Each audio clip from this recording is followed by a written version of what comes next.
Tonight at our business meeting here. We are convened today as the Provo City School District Board of Education. It is Tuesday, November 14th, 7:30 p.m. and we, let's see, you know what, I'm sorry, I don't have my script in front of me. I'm ad-libbing, so I need to look at this. There we go. Did I already say that we're convened as the Provo City School District Board of Education? Yes. Okay, well, got it. Well, I'll say it again. We're meeting at 280 West, 940 North in Provo, Utah. Today we are going to begin our business meeting with a roll call. And let's start with Melanie. Melanie Hall, board member. Gina Hales, board member. Meg Van Wagenen, board member. Wendy Dow, superintendent. Rebecca Nielsen, board president. Jennifer Partridge, board vice president. Mary McCabe, board member. Lisa Boyce, board member. Derek Anderson, business administrator. Thank you, and we welcome everyone who is here. We also have our 2 student board members with us today and members of our cabinet, and lots of people in our audience, so welcome. I am looking for a motion to convene our business meeting. Is there a motion? I move that we convene our business meeting. Thank you so much. Motion made by board member Hales. Is there a second? Second. Second by board member Partridge. We're now in our business meeting. We're going to have our opening remarks tonight given by board member Melanie Hall. Excuse me. So I was thinking about what I could say today, and this past weekend was Veterans Day, and I know that board member Van Wagenen and I were at the Tim Few Veterans Day Assembly, and if it's something that you haven't been to before, I would highly recommend that the public go and see that. They do an amazing job between the music and honoring every single one of them, those in our military. And it was just a fantastic afternoon. And I just want to say thank you to all of those that have served in our community and say thank you to them. And if you will join me in a word of prayer. Our dear, kind, gracious Heavenly Father, we're so grateful that we can meet here this evening as a Board of Education. We ask you that thou would bless us as we make decisions that will be inspired and know how to lead our students in the best direction. We're grateful for everything that thou hast given to us and the beautiful weather that we've been enjoying. And we say these things in the name of Jesus Christ. Amen. Thank you so much, Melanie. We will now be led in the Pledge of Allegiance by Bronco Anderson, a 7th grade Dixon Middle School student.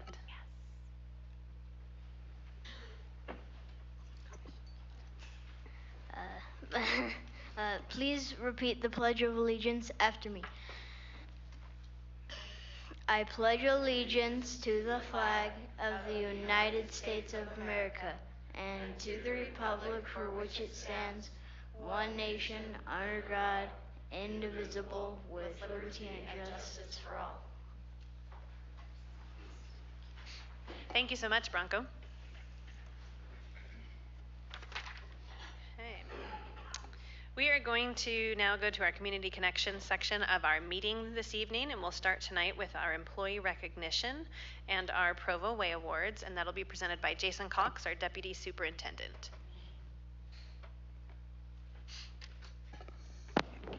Good evening, school board. Thank you for this opportunity to recognize these wonderful people that are a part of our community.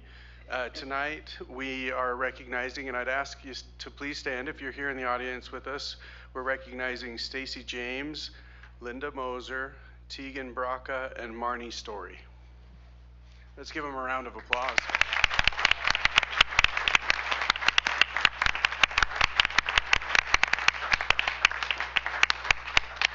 Okay, we've prepared a video tonight, and after the video, we'd like for those of you here tonight receiving this recognition to get a chance to be thanked personally by the board. So after we see the video, we'll have you come across here and allow them to thank you, but we'll go ahead and go with the video.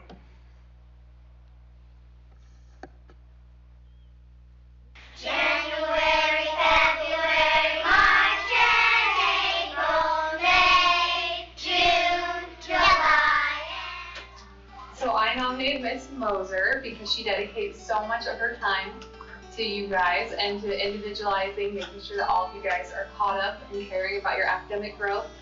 And she spends a lot of extra time here caring about you guys, and she dedicates just so much time to Lakeview, and she's been here for a long time, so I just thought she would deserve this award. Myself and Aurora, we've spent some time in your classroom and helping you and working with some of your kids, seeing your interaction you have with your students, especially as a first-year teacher here at Rock Canyon. The compassion, the care that you have for each one of the students, the opportunities that you take to create a one-on-one teacher-student relationship with them, and just the structure that we've seen in your classroom. I've been really impressed with it, so I wanted to, nominate you and hopefully, like we are today, recognize you for all your hard work and the asset that you are here to our school at Rock Canyon.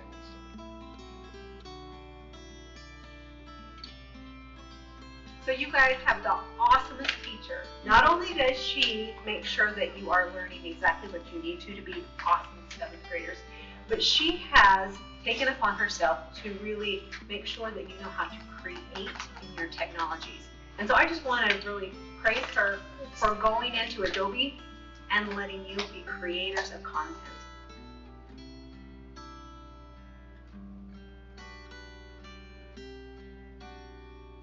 Well, we've been lucky to have Stacy here at Amelia for the last 8 years. I've worked with her as a teacher and as her as her Title I coordinator, and she has just a great way of connecting with kids, holding them to high expectations, and pushing them to get to where they need to be, helping them grow and learn. And she just has a gift of caring and working hard to help them succeed. So we're just lucky to have you and want you to be recognized for that. Yeah, let's give him another round.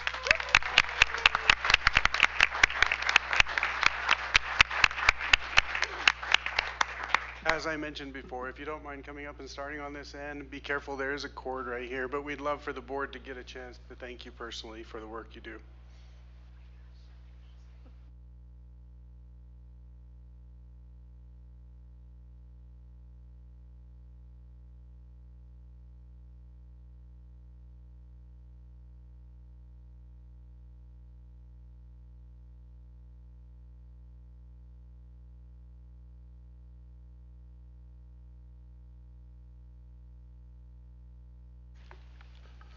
Congratulations again to our Provo Way Award winners this month. If we can give one last round of applause for them.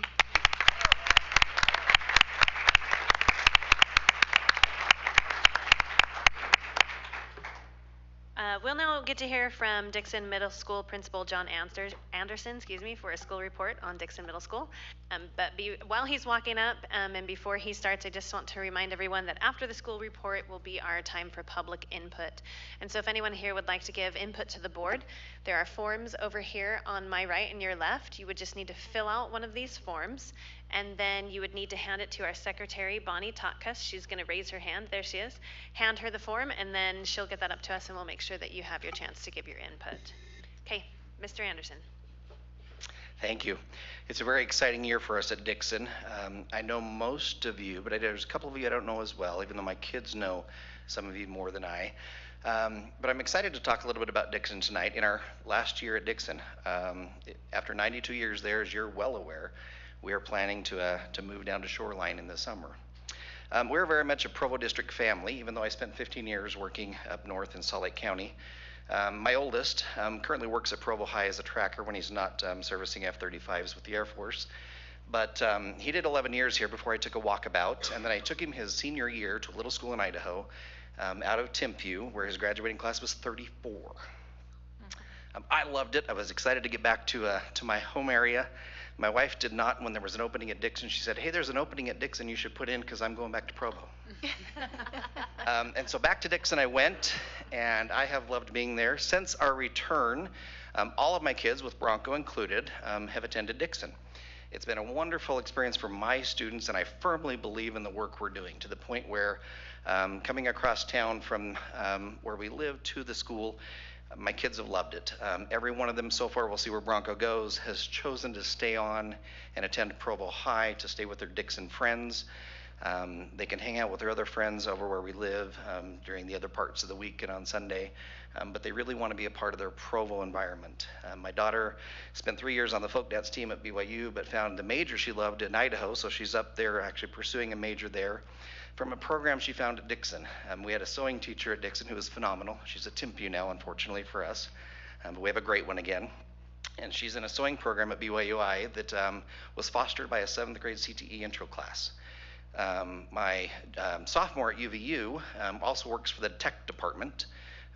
He is a computer science major. He speaks math better than English, though he did get a 36 on the English part of the test, the ACT. He's very capable. Came out of Dixon, went through Provo High as well. I have 2 others at Provo High right now, and again, I think Bronco will head there. But I firmly believe in the work we do at Dixon. I firmly believe in our teachers and in our efforts and in what's happening there, to the point where my kids are benefiting from the good work, and that's how much I believe in what we're doing. With that, let's talk a little bit about where we're at Dixon. Just a quick summary. This year we're at 887 students, down just a little bit from 938 last time we presented here a couple of years ago. I think it was February of 21. As you folks know, we're a 7-8 only school. Focus is a disciplinary, and it's also a state-funded program for students that need some support in a variety of ways. We have 19 this year. We had 18 previously in February of 21. We have 11 students in our self-contained severe disabilities classroom. 48 teachers, 3 counselors, 1 social worker, for a total of 94 employees between trackers, custodians, and other folks. Looking at our demographics, 53% of our students qualify for free and reduced lunch. From that group, there are 18% of our students that are English language learners, 14% special ed students. Our mobility, plus or minus 53 to 46, and our breakdown primarily 40% Hispanic, 54% Caucasian, and the other 10% absorbing a variety of handful of each of the Federal 5. When we look at our testing breakdown from this last year, we are a CSI school, and our CSI categories include our students with disabilities and our English language learners. I'm going to talk a little bit more about our English language learners in a few minutes. We actually were on one other category, but we're off of that this year. Our Polynesian American students were in that category, but they have moved forward. Taking a look at that testing breakdown, you can see the numbers for yourself. They're available on the state website already. 32% ELA, 32% math, 38% science. And the progress for our ELLs, or ELD students, is what we're looking at there, 24%. Some good growth there, but there's more we're doing, and I'm excited about some of the work we're engaging in there to help with that. When you look at data comparisons, the state website puts us most connected to Orem Junior in both the years that I brought, which is this year and last year. Taking a look at this year, we were slightly ahead of them in math, but behind them in English language arts and science. Very similar last year. Slightly ahead of them in ELA, behind them in math and science. When you look at these charts, I'm sure you folks know that the state's comparing demographics, socioeconomics, and a variety of other factors that puts Orem Junior as the most comparable school to us. As you look through that list, I know Scott Matheson Junior High quite well. Highly diverse area on the west side of Granite. They fill into there both times, as does Mount Jordan Middle School. Very comparable demographics, very similar things that they're struggling with finding success with their students as well. But a couple of high points there. Math continues to be a point where our students are doing well, and I'll talk a little bit more about that in a minute as well. Moving off to the next slide I've got, I want to talk to you about our school goal, and when we look at that data, why we've chosen this goal. Our goal this year, as we looked through it in the summer with our leadership team, is to increase student growth and achievement, obviously the testing component, through collective teacher efficacy and the development of assessment-capable learners. Teacher efficacy and assessment-capable learners, fortunately for us, when we picked this goal, tie right into what Superintendent Dow has challenged us as a district to do with our PLC work in reaching 80% of our students in a Tier 1 instruction. That's the effort we chose to engage in, and so when she talked about the things she was excited about moving forward, we were right there with her and very excited to be engaged in that work at the same time.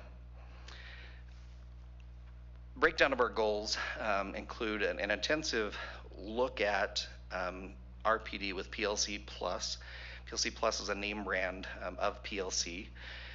Again, without knowing what Superintendent Dow was going to do, fortunately, We had some insight into a training that took place in May. I sent 3 of my coaches to that training. And when they got back, we went to work on PLC Plus, and we've been involved in that work all school year. There's a lot to it. There's a lot of work we need to continue to do. We have very responsive teachers, very excited teachers about helping our students reach the outcomes that they're striving for. We continue our work with AVID, with an upcoming conversation we'll have as a secondary group at the end of the month at the AVID NatCon, National Convention in San Diego. I took a couple of board members to that last year where we had some good conversations about that and the work we do there. Again, back to the PLC outcome, what we really are striving for is an 80% proficiency level in each of our instructional outcomes on a tier 1, or in other words, that first round of instruction. A continued goal we have is to continue supporting our high quality performing arts programs and enrichment activities beyond the traditional classroom. My 9th grader at Provo High, it was great last year. I was at school really early every day because he took jazz band every day at 7 for both of his years at Dixon. Loved band. He took 2 classes of band every day for his 2 years. Really good performing arts going on at our school. Bronco has chosen orchestra, so he's not there with me at 7, but he's there at 7 because he has to be now, because I'm his ride to school. I want to talk about some points of pride. I mentioned our math success. We'd have a 100% pass rate for our advanced math. I wish we could say it was for all math. Like our sister school, we are offering advanced students SM1 and SM2, which, as you know, is 9th and 10th grade math from a traditional setting.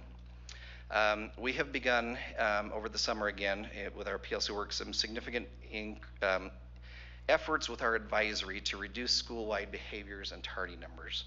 A lot of work put into advisory by our teachers, by our leadership team, that has really changed the feel of our halls and the feel of our student behavior this year. We're not done. We have lots more to do, especially as we prepare to tour students through a new building that that they haven't seen yet. So we'll have some work to do for them over the summer as well. We have a college preparation mindset. Part of that includes AVID. We have a very promising STEM initiative, coding classes, and technology integration. Increasing levels of excellence and recognitions in our performing arts, as I mentioned. The school play is tonight. It runs all week. If you can't make it, obviously tonight we're here. We've got 3 more nights where we can attend and hope to see you there should you get a minute. It's Alice in Wonderland this year. We have a phenomenal UVU-BYU partnership for student mentors and tutoring, a strong program going on with our music department as well, with using the partnership with the arts. Our Hope Squad, Latinos in Action, leadership groups all contribute thousands of hours. And as you're aware, our Washington, D.C. Government Summer Seminar and Boston History Seminar are points of pride within our school as well. Challenges, we've got lots to do. We're planning for a new facility move, talking to my colleagues who have done that. Boyd says he's still recovering, but almost there. There's lots to do as we get ready for that move. Lots of unknowns, but lots of excitement around the wonderful outcomes on a building that, as I drive by every week to check on, is just moving along really, really quickly. As they get that roof on, they'll have all winter to finish those inside things. Very excited that they're ahead of schedule thanks to a clean build site and a really good outcome. We have a mobility rate that's challenging with our students. They move in, they move out, they move in, they move out in the same year. Our ELD students, I want to talk about them for a moment because that's where our effort is going this year really strongly in terms of preparing them not just for the test that they're going to take, but for life. Our ELD students, particularly our 3s and 4s, and again, that's 40% of our school, they don't know they're ELD students, ELD meaning English Language Development. Like me, when many folks come back from a 2-year service opportunity abroad, I came back thinking I was quite fluent in Spanish. As I left the area I served in Uruguay, folks told me there that I sounded like somebody from a different part of the country. I felt very accomplished in my fluency. I felt very successful in learning a foreign language until I took my first writing class in Spanish and my first literature class in Spanish. As I read Don Quixote, I realized I don't know Spanish. As I wrote my first paper in Spanish, I realized I don't know Spanish. I could talk about bicycles and food and order chivitos and order all sorts of wonderful food items that I fell in love with. I could buy ties and shirts and do laundry. I could talk to people about church-related items. I really thought I was fluent, and I realized I wasn't. Of our 40% Hispanic students, most are born here in country. Their parents weren't, but they were. Like me, they don't know that they're not fluent sometimes. When you speak to them in English or speak to them in Spanish, they sound native to our culture. They sound like they are fluent in English. They sound like they're fluent in Spanish. But when they're asked to read Don Quixote, for example, they don't have the skill set in English or Spanish. Their superficial, basic interpersonal communication skills levels are really good. They can talk about movies and music and culture and shoes and media and hats, but their cognitive academic language skills are still developing, which is why they're called 3s and 4s. That's according to the WIDA testing standard. For the last few years, we've hired and trained teachers to support them in those needs in developing those ELD skills as English language arts teachers.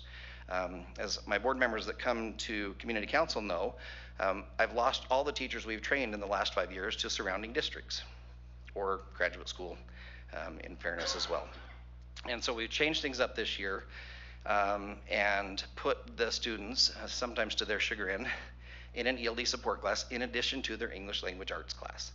And in a 7-period schedule, that means there's limited space for them to take electives and other opportunities. And so we've had to work to get them in their electives, not hurting a band class or a choir class, while still getting them the support they need in an ELD class.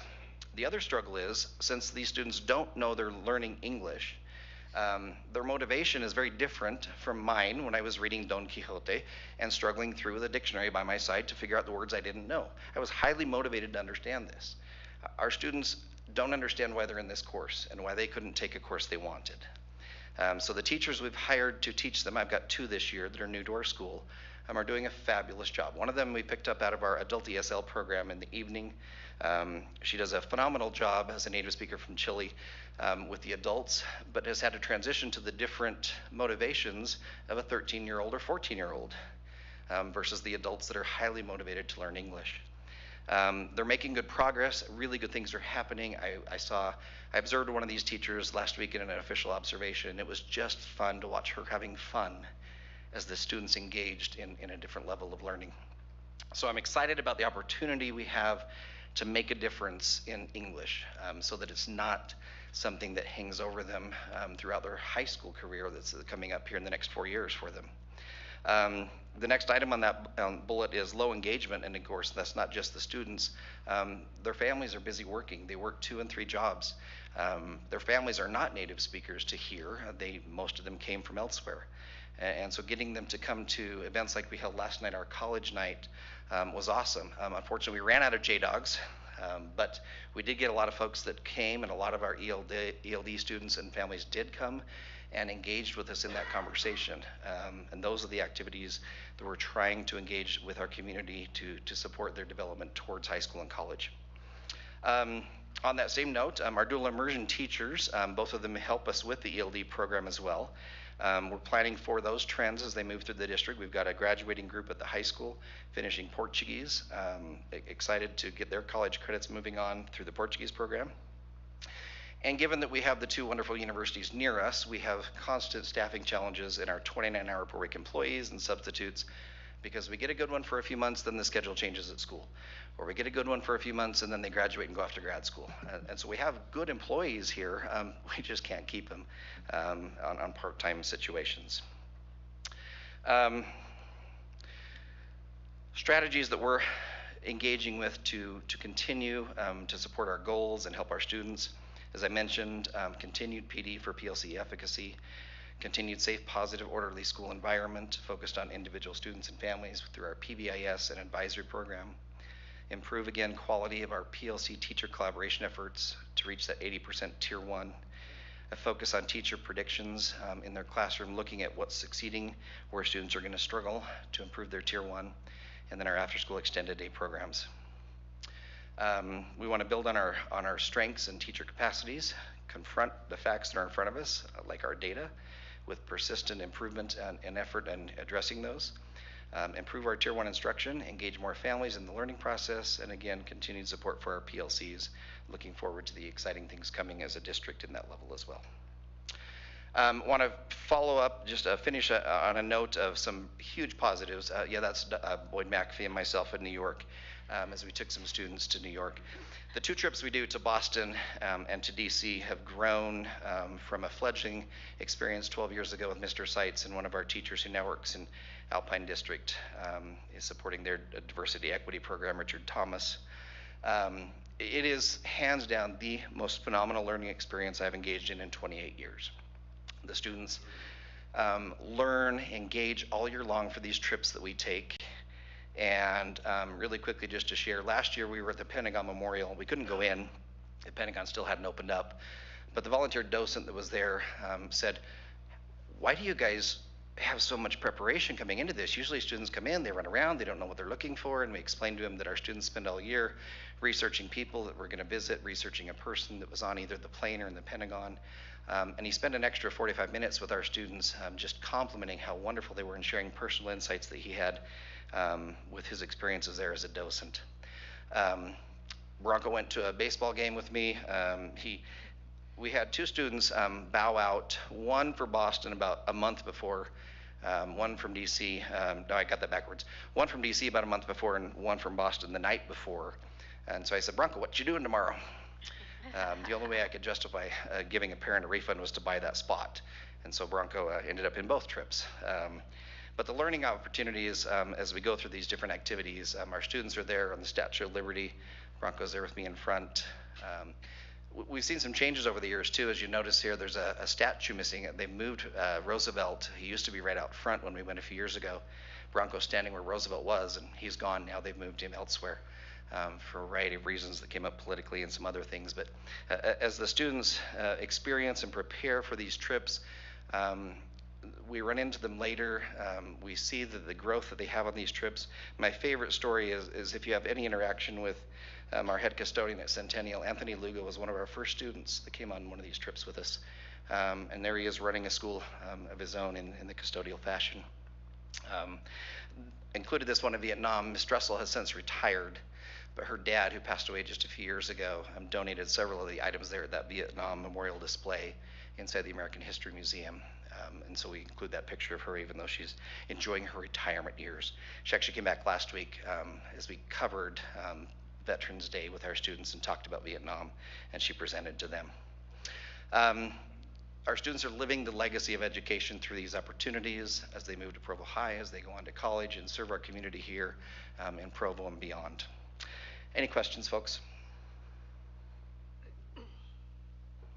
Okay, any questions from the board or comments? I do. You said 53% of free and reduced lunch. How is that compared to pre-COVID? Numbers-wise, very similar. During COVID, we had more students participating because of the federal support of the program, so we were serving more lunches than that each day. That waned again as that changed last year, and we still have 53% that are qualifying for one of those 2 categories of services. Yes? Yeah, so I'm very interested, you talked about how the advisory has helped you with behaviors and with tardies. Can you explain, like, are you addressing it in a class time in that, or how exactly? We are. Board members who have students at the school probably asked their students how it went at the beginning of the year. 7th graders came and we instructed them for a day on classroom expectations, school expectations, how to be a student. We have the Dixon Way, which encompasses our 4 points that are our classroom and school-wide rules. We spent an entire day walking our 7th graders through expectations, norms, outcomes, and procedures. How to be in the halls, how to walk, how to go through the lunch line. And we've done that for years.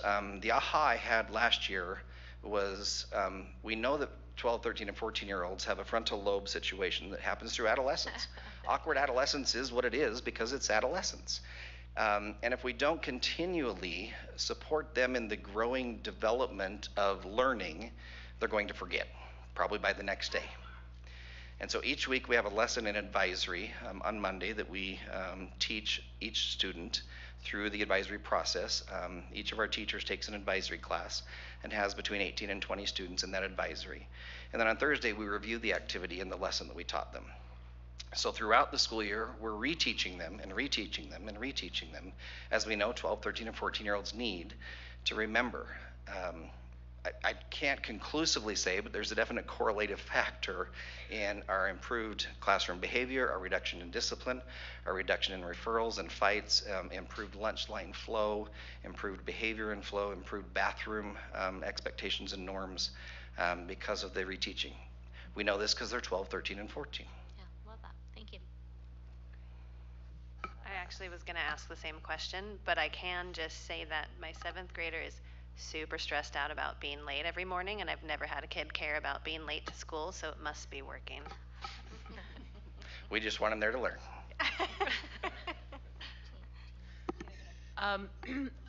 I thank you for your work there. This is my community, and I appreciate your willingness to serve and work with my community. What can we do to support you? So one of the questions I had is, obviously, you haven't had these kids K through 6, so you're working with what comes to you. Do you have a sense for how many students, like, are we getting, like, if we can raise our scores in elementary schools, will that help with that? Or are we getting a lot coming from different places that, like where can we help? Sure. Gina, as you know, visiting the school and seeing the students regularly, we know our students coming from the elementary schools, and there's a correlative factor. I can't directly say it's causal in what happened in their COVID experiences with our math, English, and science scores. You can see that correlative factor as you look backwards at their scores from the elementary schools. And so the growth we made this last year is starting to pull out of that growth. The thing that's affecting my students on a daily basis, school-wide, are the things that society, I don't have answers to, but anxiety, depression, struggles that kids have as families, struggles that kids are having that are different than 28 years ago when I first started in this work, different than when I was a student as well. Depression is not new, anxiety is not new, but the level at which it's affecting student learning is real. Our full-time social worker is phenomenal. We lost a really good one last year, but we picked up another really, really good one. But we could use 2 of her. She can do some preventative work, but a lot of it is reactive. She's reacting to the daily needs to keep kids in school and to keep them in class. And to prevent them from being out of class, we would need more social workers. It's interesting, I ask my teachers, don't try and be a social worker, but yet we train them in looking for trauma-informed instruction, looking for things in their classroom that will affect how a student is learning and are they able to stay in a classroom. So on the one hand, we say to teachers, you're not a social worker, don't worry about that, but here's a list of things to watch for and be attentive to, on top of the dozen other things you're doing, trying to be an effective instructor in your classroom. So that social work, social emotional component right now, especially in middle school, is the biggest affect holder, preventer going on for us right now. Thank you. Thanks. I saw a hand over here. I don't have a hand, but I do have a comment. I think the work you're doing is so incredible, and I've met a few teachers who teach at your school who say such great things about the support you give to them.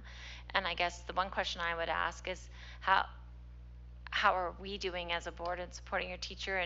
And you can give us that feedback anytime, but like if there were certain things that could move a lever and at least like decrease some of the stress that your teachers have, like what would those things be? Obviously we can't solve everything, and we don't have all the money in the world or anything else, but your students are coming to school with a lot of hard things, but then they're supposed to be able to be in a space for learning. So I guess I'm just wondering, like, if there are systemic things we could put in place for clarity or anything like that, I hope you would know. Mm-hmm. Give us that feedback as a board, give it yeah. I know we're just open for it because I really appreciate the work you're doing, and I know it matters for those students. Middle school is such a pivotal, my girlfriend always calls it, she's like, it's a dumpster fire at best. I'm like, don't call it a dumpster fire. A lot of us have to work there, but it is a hard time, right? It's just fraught with everyone figuring out so many hard things. So thank you for doing what you do, and to your teachers, I hope you'll relay our gratitude for what they're doing for their students too. Yeah, they're a great team. I will Let relay us know that. how we can help you. Thank you. Piggybacking off what I said to Gina, on top of the need for social work, social emotional support, the engagement we're working with our special ed and our ELL students, of course. But those of us who were there love middle school. We love that awkward adolescence. We love helping in that pivotal moment. I personally hated middle school. My dad was my 6th grade teacher, and as I moved to middle school, he was no longer with me. And so honestly, it's my goal to have students not hate middle school. It's my goal to have them have a positive experience while they're with us for the 2 years of developmental growth. That's great. I just wanted to say I've been at Dixon Middle School several times, and every time I go there, just the culture and the feeling, and you can tell that the adults care about the kids. Everything that I hear from kids is, I feel like people care about me and see me and are trying to help me be successful, and I feel it every time I walk in that building. So I'm very appreciative of what you're doing. Thank you. Other questions? Okay. I'll give one quick final comment. Yeah. Well, probably like 3, but I just want to also give a plug and a shout out. Plug for and a shout out for the history trips you do. They're absolutely an incredible learning experience for the kids, and I can vouch for that. It really is a great thing. But I just wanted to share this one quick thing about Dixon. All 4 of my kids have been there or are currently attending, and not a single one has hated middle school, so you can pat yourself on the back for that. But this is the last thing I just want to comment on really quickly is just recently my son was diagnosed with a neurological disorder, and it's been a brand new, really interesting thing for our family to kind of deal with and whatnot. But when I approached you and some of your staff at the school for help and knowing how I can help my child deal with this and learn to go to middle school at the same time or whatever, everybody was so helpful and just really made that whole experience for me and my son really great when it was really terrifying and scary for us. So thank you. But just tell your staff and everyone there, thank you so much. I have nothing but good things to say about Dixon, and everything that we've ever interacted with, teachers, staff, everyone there has been so positive. So tell everyone at your school we're so grateful for them, and thank you. We will. Okay. Thank you. As a parent, there's nothing worse than getting a diagnosis. When my 11th grader was diagnosed with type 1 diabetes, it was a world-crushing moment. But the staff that help us all get through that as a parent are what make the difference in that. And as a successful 11th grader, he's had nothing but positive outcomes due to a wonderful group here at Provo High and Dixon. Yeah. So thank you. Agreed. Thank you so Thank much. you. Thanks. All right. It's now time for public input. Do we have any forms, Bonnie? Yeah. We've got one. It looks like we have another one coming. Okay.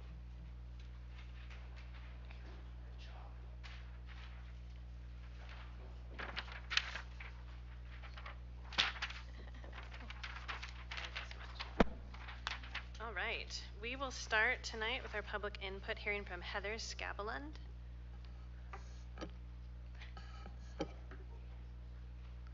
Hi. Do I need to say anything specific at the beginning? I apologize. I should have stated that. So thank you for bringing that up. We would love to know your name and also the elementary school area that you reside in the city. I wrote stuff down because I get nervous. So I'm Heather Scavelund. I'm here to comment on the student inclusion and respect policy. And I understand that it is not being discussed tonight. Is that correct? But voted on in December? It did get discussed in our study meeting. In your study meeting. Study session, excuse me. And then we'll have a time for public input and then one more discussion before we vote on it. Oh, gotcha. Okay, well, I'm going to talk about it anyways because I'm here and I don't know if I'll make it again. We need the input. Thank you. Okay. I'm a parent of a 5th grader at Timpanogos Elementary. My kiddo has identified as non-binary since for the last 2 years and has also granted me permission to speak about them here. When I ask them how they feel when a teacher has a pride flag or other similar symbols in their classroom, they said, "It reassures me that I can tell my teachers my pronouns and be myself." While our schools shouldn't be a place to push a particular political ideology, being gay or non-binary or trans is not a political campaign, it's simply existing. And recognizing that and creating a safe classroom isn't political. I think it's a safe bet that those who think it is political have a problem with the existence of LGBTQ kids. These students experience stronger academic outcomes and better mental health outcomes when their teachers and their schools are affirming and inclusive. We should focus on creating environments where pride flags aren't necessary because these students feel welcome and accepted everywhere, but that's not quite where we're at yet. So I just want to encourage the student inclusion and respect policy to consider all of those things. And that's all. Thank you for your time. Thank you so much, Heather. All right, Jared Curtis.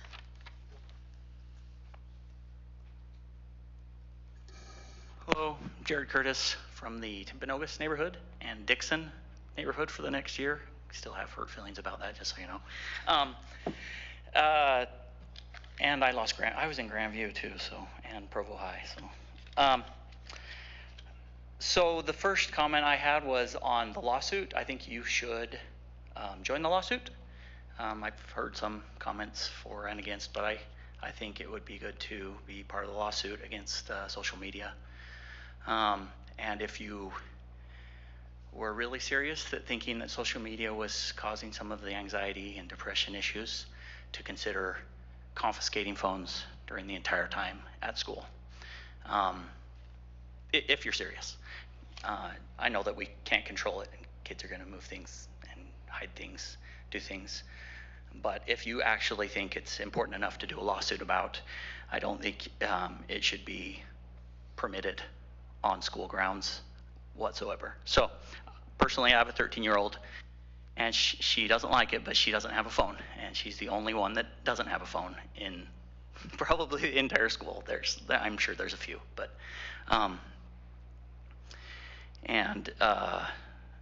I think it has helped her and me as a parent to not have that distraction for her at school or at home. So second thing was I also heard the comments on the inclusion and the political stuff like that. I won't take the whole 3 minutes. I saw it started late.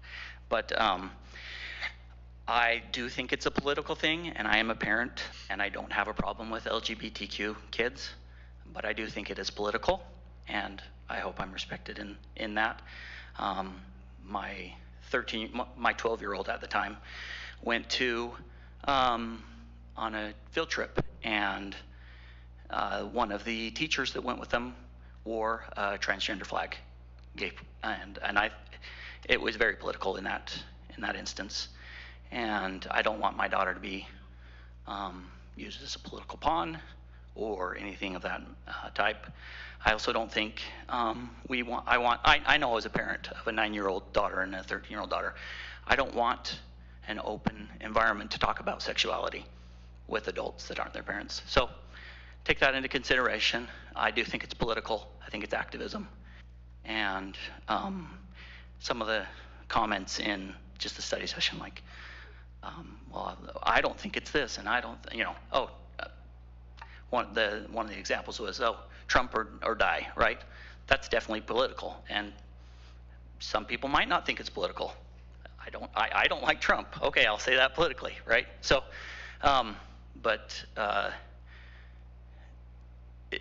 to deny reality, that it is political, that it's in the political realm, we're talking about it right now, that means it's political. So that's my opinion. So thank you. Thank you.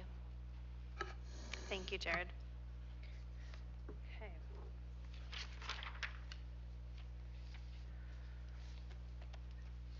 We'll go ahead now and move on to our business items this evening. We actually have only 3 items tonight, which is quite unusual, so this will be fun. Number 1, consideration to approve our fee schedule adjustment, and we can hear about that from Derek, if you don't mind giving us a quick summary. So what you have before you is our second reading of fee schedule. This fee schedule is adjusted to allow the AP Arts classes to be able to travel to New York for an art trip. This is the second reading. I haven't received any feedback between the first and second reading, but we're asking you to approve this so that way those programs can then be authorized to go on this trip. Okay. Is there a motion to approve? I move that we approve the fee schedule adjustment as discussed in study session and any actions taken since the first reading. Thank you so much. Motion made by Board Member Boyce. Is there a second? I'll second. Second by Board Member Hall. Any further discussion started by Board Member Boyce, if there's any? Okay, seeing none, we'll go ahead and vote. All in favor with aye? Aye. Aye. Any opposed with nay? Motion passes unanimously. Business item number 2, consideration to approve the social media lawsuit. Derek, if you wouldn't mind giving us a summary on that as well? Yep. So what you have before you is the potential for our organization to join in this class action lawsuit against social media organizations, and that includes a variety of social media organizations: TikTok, Meta, Instagram, Twitter, or X. Those various platforms. The research has shown that social media is damaging to our children's mental health, and that these organizations knew that and did nothing, and not only that, continued to do things to try to make it so they wanted and continued to engage with those platforms. And so what this would do is give me the authority to then sign and enter into this class action lawsuit on behalf of the organization, or on behalf of the district. Okay, thank you, Derek. Is there a motion to approve? I move that we approve the representation agreement to join the social media lawsuit as presented and authorize the business administrator to sign the representation agreement and to be the designated representative. Thank you so much. Motion made by Board Member Partridge. Is there a second? I second. Second by Board Member McCabe. Any further discussion started by Board Member Partridge, if there's any? I don't have anything to Gina? There's one line in here that stands out to me in I don't even know which one it was, one of the attachments, that our firm similarly believe that social media companies should be held accountable for the mental health crisis impacting our nation's youth. That's a big statement. Like, I think I'm going to vote for this. I think we can move forward with this, but I just have to publicly state I don't think social media is completely responsible.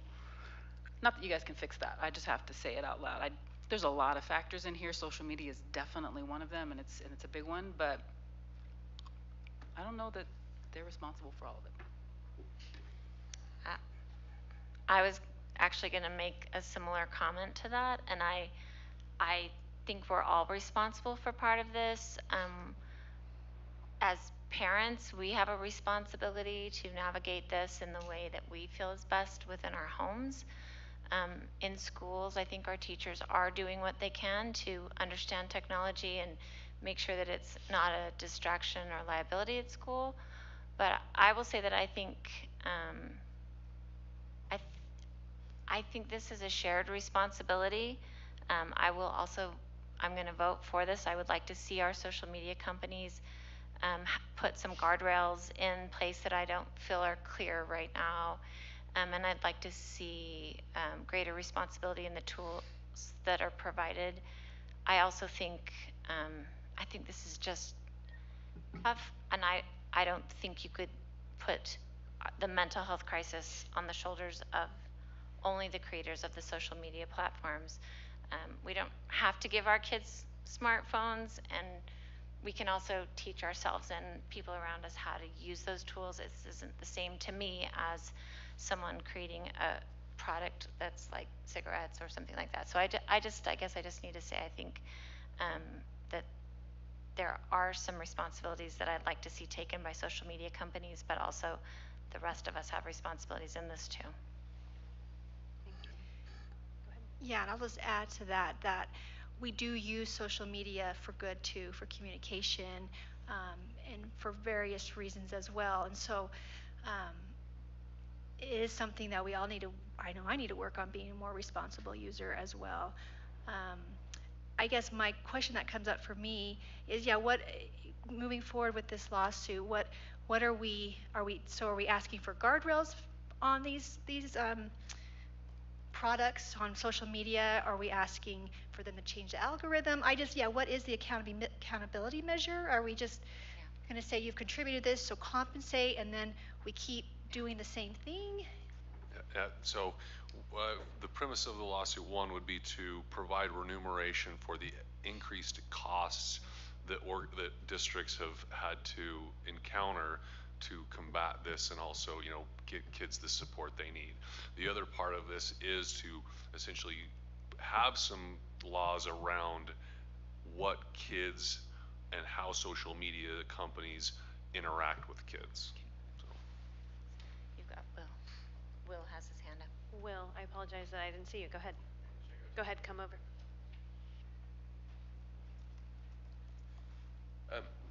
My opinion, I know the opinion of many other students, is that we should not be moving forward with the lawsuit. Mainly, social media is a tool that's not going to change, and especially if we look at it, with the tobacco and the Juul lawsuits, it's quite clear that any form of that is not healthy for any segment of the population. But social media is an incredible tool, as Meg brought up. We use it in communication ourselves as a district, and I think we do need to look forward in responsible use of social media, and that is our role as a Board of Education, how to increase digital literacy. I think that's the better avenue rather than the lawsuit against the social media companies. I also don't feel entirely comfortable with the way the lawsuit's presented before us.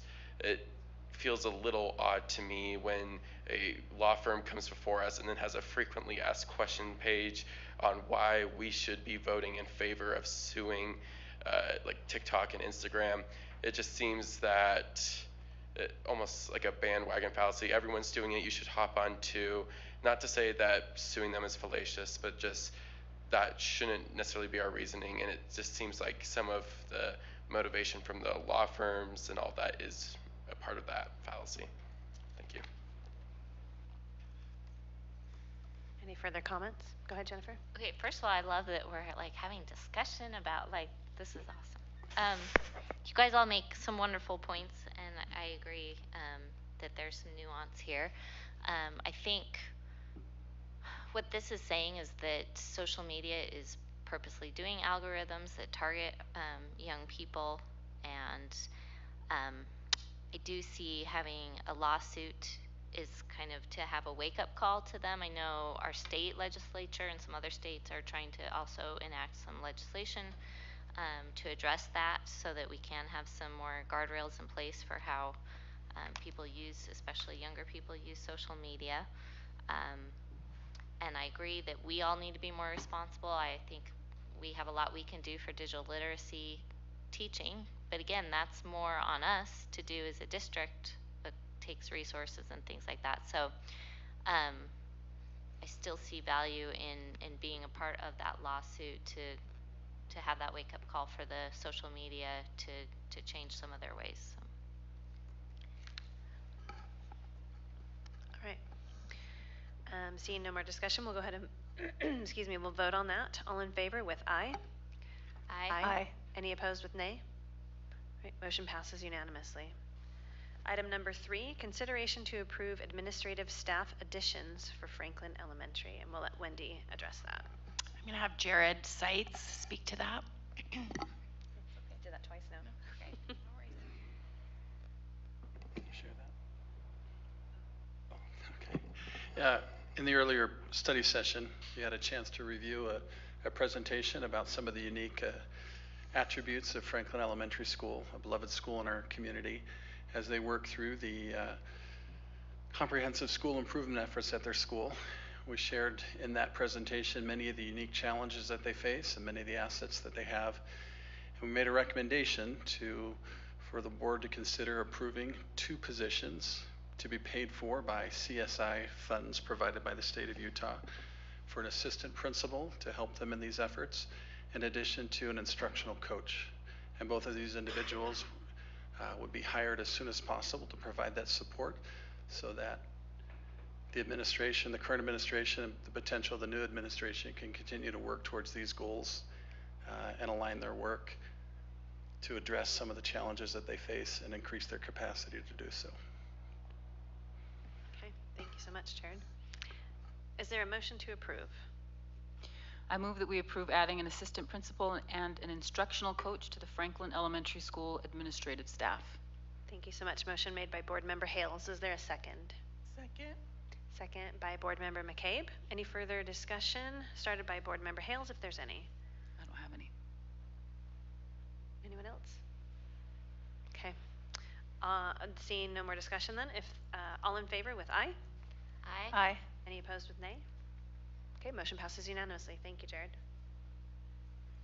All right, we'll go ahead and approve our consent calendar now. Let's see, is there a motion to approve?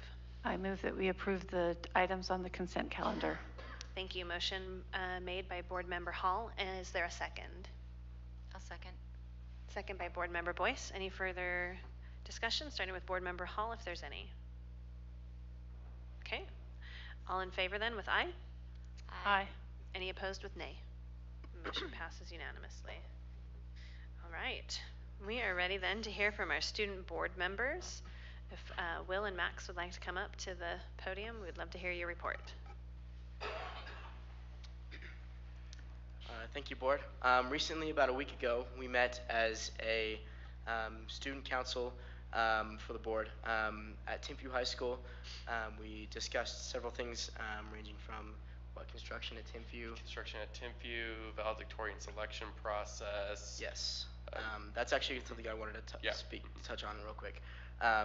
One of my classmates, Kara Miller, she gave a presentation on the selection process of the valedictorian at Provo High School. And she kind of pointed out some of the things that didn't quite work out with it anymore for our school and the way we go about things. And it was put in place a couple years ago by Dr. McKee. And so she kind of noticed it, and since it doesn't really fit our demographics or like things that go on at our school, we wanted to kind of give it a new light and a new perspective on something like that. And our Timpviews is kind of similar, but not exact. Yeah, and also if you're confused, it's like 1.7 times your ACT divided by 1.2 added on to like how many APs you've taken. It is a complicated formula, and I think that the superintendent at least is working on maybe a better solution that makes sense. One thing I would like to mention is that in that same conversation we talked about it just in general with student initiatives, and actually Timpview, we've been working as a student government on kind of some discussions on how student initiative processes might work. I know there's a student right now who wants to talk to the board about electric busing, and I'm currently planning on her to speak at the next district student council meeting. So if you're going to that, you should be excited. That's great. Okay. Everybody just got excited. We're so excited here about the light. I know, it's good. Okay, great. Anything else? I don't think so, no. Okay, thank you so much, boys, for your participation. We appreciate having you on the board with us. You're doing great work. Are there any questions? Oh yeah, any questions for anyone for our student board members? Okay? Thank you. Thank you. All right. On to Derek for the business administrator's report. Just a couple things. We had a meeting about Camp Big Springs with the city last week, and they are open to some of the changes we suggested, and they're going to be having another meeting this week to further explore and to hopefully finalize those. Another thing that is with our construction is that Shoreline is almost completely closed up with the roof. We're down to our final trusses, and that project's moving along great.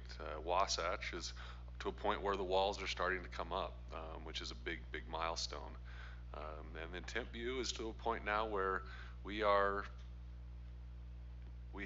announcing the move-in date. The move-in time to move into the academic wing is the 29th and 30th of November and the 1st of December. And students' first day in school there will be December 4th. Barring, there's a big tentative here. everything goes smoothly with the elevator. One of the things that had a hiccup was the elevator, after it was installed, the motherboard was fried, and so they had to order a new motherboard and get it expedited to be shipped here. It is expected to be here tomorrow. If that gets here tomorrow, installation goes and smoothly, and the inspection is also done within a timely manner, then we will meet that deadline. Okay. Thank you so much. Just for clarification, I do want to just emphasize that those dates for the move for Timpview High School are still tentative, but we are so hopeful. So just please keep that in mind. All right, let's see. Board member roundtable. Let's start on this end this time. Is that okay? We started on the other end last time. Can I surprise you, Lisa? No, that's fine. Do you Okay. want to talk about foundation? You can, okay. All right, so I'll just talk for a minute really about the Provo CAPS program and what's going on there right now. They've just finished a whole bunch of, like, the Halloween costume project just wrapped up, and they've got a bunch of things going on with their business and digital design strand.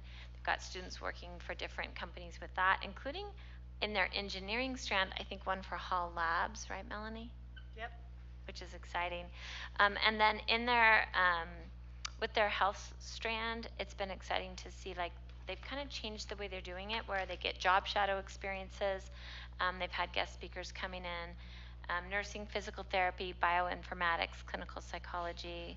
Upcoming, they have people coming from New Skin Labs, UVU Wellness Center, Intermountain, BYU Chemistry Labs, etc.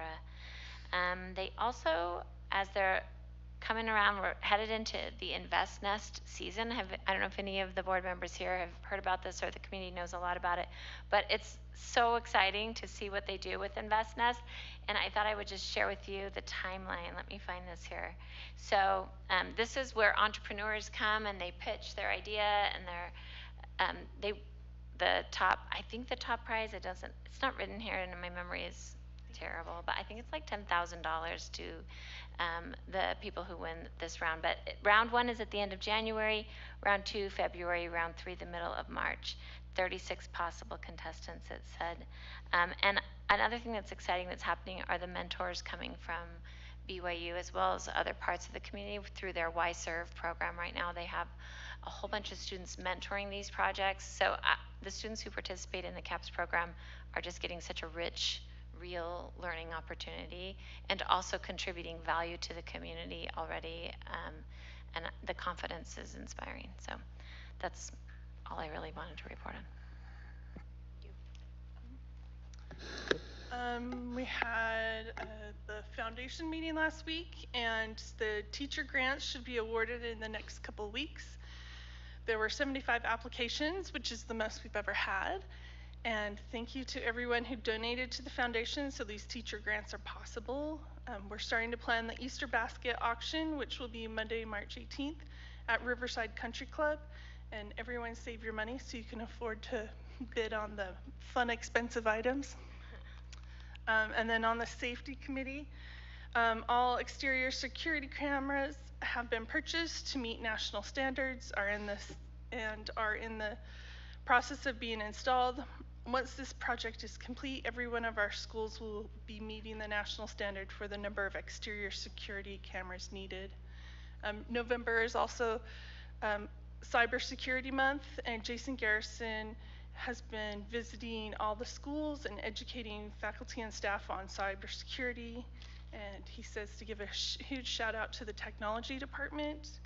Many of our newest safety and security projects and initiatives require and have a strong tech component, whether it is the initial installment, training, troubleshooting, repairing, and or sustainability. Our tech department continues to deliver exemplary service for our district to ensure all the safety and security for all of our students and employees.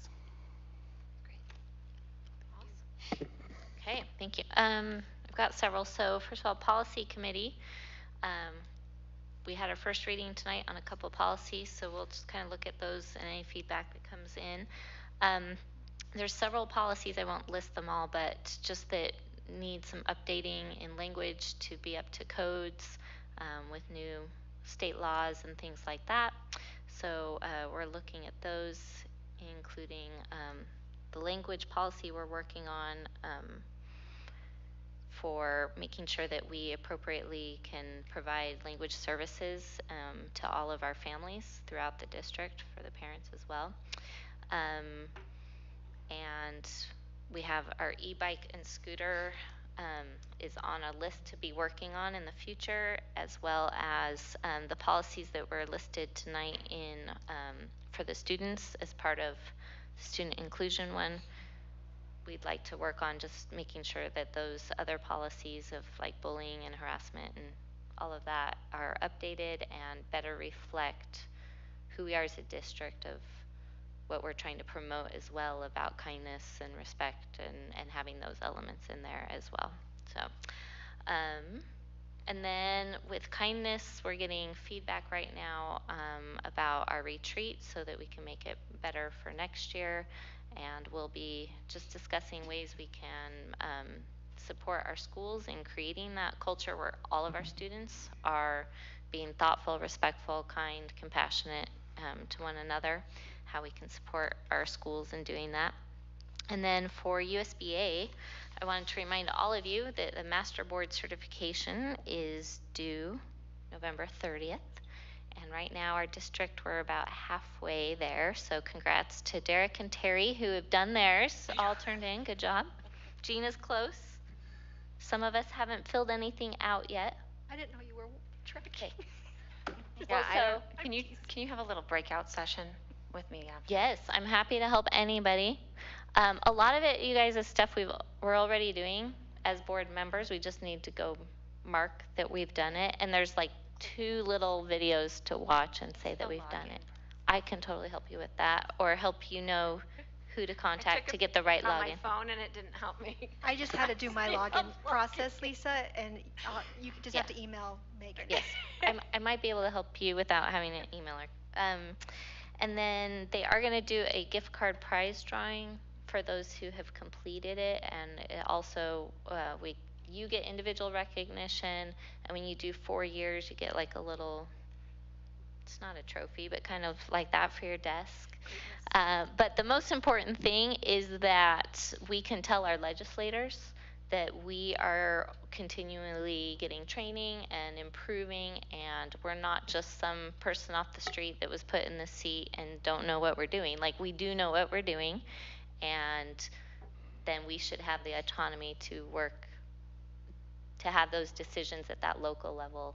So it's a really good thing for our legislators to see that we're doing that. So, and then I just wanted to update you, USBA, we've been talking about Utah School Board Association, how we can better advocate and get our message out as who we are, and advocate for legislative. And so we've been discussing hiring a marketing or PR person and or a lobbyist, but that would mean an increase in dues. And so if just any feedback you guys have before my December meeting about how you feel about that and what's important to you. We also threw out the idea we need to be a little more responsive up on the Hill. So first of all, our leadership, the officers, at least one person will be there every day of the session, and then we're trying to rotate. The board of directors will also have somebody up there every day of the session. And maybe instead of just voting on certain bills and where we stand on positions on specific bills, we could also draft some resolutions about general principles so that our leadership can speak to things that come up quickly. If we haven't had a chance to look at a specific bill, they could speak about, oh, this doesn't have local control. We are for local control, so we would be against this bill, that kind of a thing. So, and then just a reminder that our conference is January 4th through the 6th up in Salt Lake. Okay, thank you. All right, I just have a report for the communications committee. I met with Caleb this week for our quarterly meeting, and there's just a few quick things to note. You've probably noticed that our calendar survey has been out for for the parents to fill out. The second one has gone out now, and just board members just note that we'll be voting on that in December. So that'll be coming up. That's always a fun one. And then just another thing for people to note, we're doing a test process for our winter weather phone calls, and that's coming out this Friday at 2 o'clock. So please make sure your information is updated in Power School so that you can note if you received the calls or not, and if not, then we can get that worked out so that everybody's aware when we may or may not be having a late start or closing schools for weather. So there's just a couple quick things from communications. Okay. I will just quickly report, we did have our PEA and our PSPA liaison committee meeting last month now, I guess. The biggest takeaway meeting with our representatives from PEA and I guess PESPA, is that what you say? Okay. Is that some of the concerns that they brought to us are things that Superintendent Dow and our cabinet are already kind of addressing and working on. So while we have room to keep working and improving, it's nice to know that there's going to be some alignment there with what they're wanting to see in our schools. Some things around more behavioral support in our schools, and that was kind of the biggest item, I think. So. I am reporting on Legislative Committee, and we met most recently with Senator McKell, right? Senator McKell, who has a small piece of, I think, Southwest Provo. I thought it was a good, I'd never met him. I thought it was a good, it's just good to meet with them and kind of figure out how we can work together to help schools. We're still working on meeting with, I think we have 3 left, right? 2 representatives and 1 senator that we haven't met with yet. We're still trying to set up those appointments just to touch base before the legislative session. The legislature is doing their interim meetings, and there's always a lot of education ones, and so we're keeping an eye on some of those and hoping to remind our tomorrow. Is that tomorrow? Education committees tomorrow. Okay. And we're hoping to keep an eye on it and then remind our legislators how committed we are to local control. And I think we definitely need some guidance from the state, but we also want local control to be able to do what's best for the communities where we are. And I think that's it. You're not mine, but the student board reps did a good job on their own, so I won't report on that. I'm just going to report on MTech. We met just last, I don't know, it was a couple weeks ago. We were able to go to the Provo, meet at the Provo Center, and if you guys haven't been there, they've remodeled the first 2 floors of the old Utah County courthouse, and then they took us on the upper floors where they're removing the old courthouses, the courtrooms. It's pretty cool how they've changed that into a educational center. So if you want to go see a tour, let me know. I can hook you up. But they're starting on their Payson campus, and in the spring they will start on the Heber campus. So. Okay, thank you. Thank you so much, everybody. All right, on to our superintendent's report. I just called it a superintendent's report. Superintendent's report. You'll notice that you have approved travel that I have gone ahead and authorized according to district policy. Softball for Provo High School will be going to a tournament in March in Moab, as well as Provo High's baseball team will also be going to a tournament in St. George, also in March.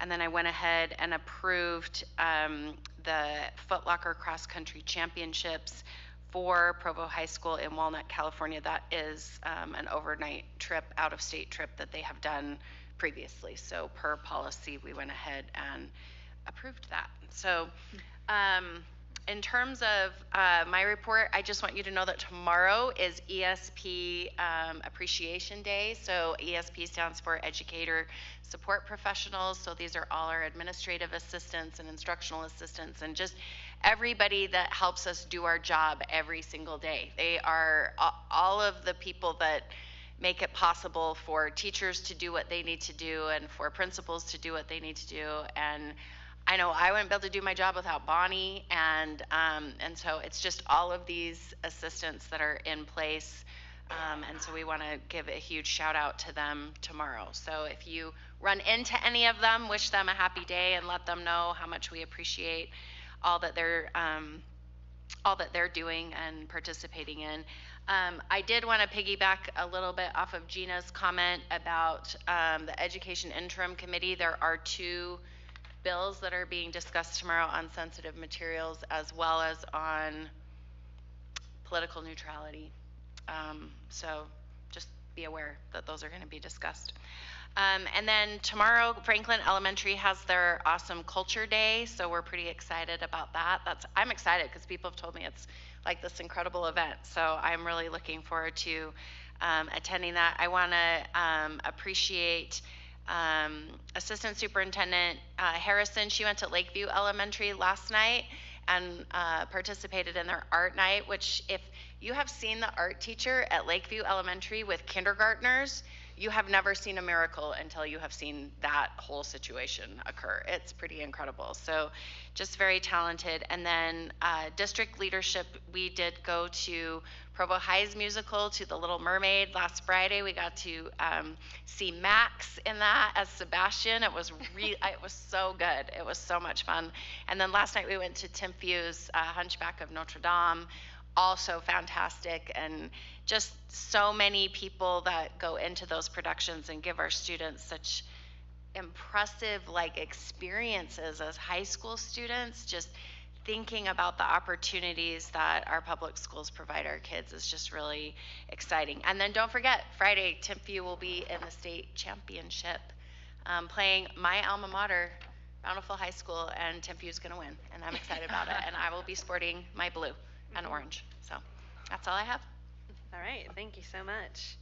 All right, just by way of information so everyone understands what's going to happen now, we're actually going to be holding a closed executive session just directly after this meeting. So instead of adjourning this meeting now, I'm actually going to take a motion to convene our executive session, and then this business meeting will automatically be adjourned, and us board members will be moving back into boardroom 1 for that executive session. So with that, is there a motion to convene our executive session? I move that we convene a closed executive session for the purpose of discussing the character, competence, or health of an individual, litigation, and personnel. Thank you so much. Motion made by Board Member Partridge. Is there a second? Second. Was that you, Lisa? Yep. Second made by Board Member Boyce. And on this one, we'll need to do a roll call vote. Go ahead and state your name and your vote, and we'll start down there with Melanie. Melanie, you can't talk. Melanie Hall, aye. Gina Hales, aye. Meg Van Wagenen, aye. Rebecca Nielsen, aye. Jennifer Partridge, aye. Terry McCabe, aye. Lisa Boyce, aye. Okay, thank you. So we'll go ahead and begin our executive session in boardroom 1.